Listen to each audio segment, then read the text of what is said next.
Jesus really wants to be in relationship with those who are following him. In the gospel today, picture Jesus on his way to Jerusalem. And Jerusalem is just in sight almost. And Jerusalem is that place where he is going to lay down his life. Think about Holy Week, those final sacred days of his life. Like that's staring Jesus in the face. So he knows what he's about in this moment.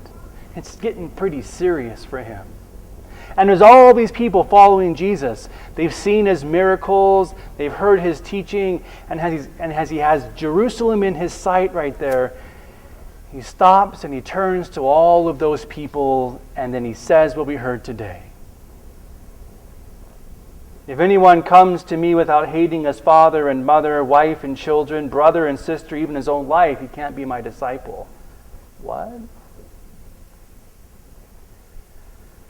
That must have been a shocking statement to the people listening to Jesus. Honoring our mother and our father is one of the 10 Commandments. And at the time of Jesus, they took that way more serious than we take it now. So much so that children could be stoned for dishonoring their parents. And here Jesus says these words. People must have just been shocked. Because Jesus is saying something powerful, and I think he is trying to shock them. Jesus wants to be the absolute center of our lives, period. He wants to be the absolute center. He is God. He is God made flesh. He is the Lord. And so he's the all or nothing guy. He either is God or he isn't. He is either going to be the center of our lives or he's not. And so he's giving this choice of discipleship to those who are following him. I was thinking about my own life and what would this look like in a contemporary conversation. Right? Like I could say, like I'm serious about you, Jesus, right? But I could say, for example, I'm serious about health. And I take health very seriously. And somebody could look at me and say, no, you don't. But I know all kinds of things about health. But here's the thing. I know lots of things about health and healthy living, but I cannot say that I take it seriously. Why? Take a look. If I was serious about it, then I would make that a very important part of my life. I'm serious about health. Really, Father, when's the last time you've been to a gym? Oof. Right?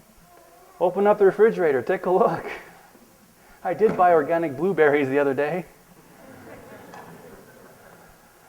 But for the most part, I think I've helped renovate most of the fast food places in town. So I can say I'm serious about health, but really I'm not. Honestly. And there are people that are.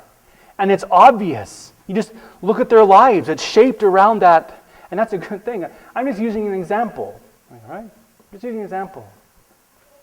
I'm not really serious about it. If I were, I'd be Atlas up here. But I'm not. Or I could say, I'm very serious about my studies, and I'm a serious student. I could think about myself in college. Public revelation. I got good grades, but I couldn't really say I was a serious student. I barely knew where the library was. I got good grades, but I wasn't reading all the time and studying and doing research. And there's people that do that. They're serious students. Yes, I know a lot about education. Yes, I know, but was I a serious student? No. And so Jesus is asking the question, are you a serious disciple?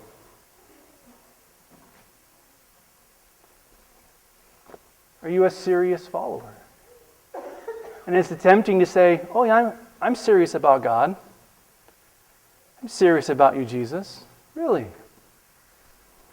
Then, he says those words. Are you really at the center? Or do you know a lot about me? Like I know lots about carbohydrates and protein and this and that and the other. I know lots about health. So Jesus is offering a choice to those who are following. This is tough gospel to remember. He's right there outside of Jerusalem. Jesus is fully committed to loving us to the end. And he's looking at the followers and saying, are you in like I'm in this relationship? And he's just posing the question. Are you ready to be my disciple fully? Because Jesus wants to be at the absolute center of our lives. And I think it's fair to ask the question, isn't it? I mean, I think about relationships like a dating relationship. Is it fair to ask the question when the couple's dating to say, like, where are we with this? Is that a fair question to ask? We've been dating for 900 years. Like, what's going to happen? Like, where are we? That's a good question. Right?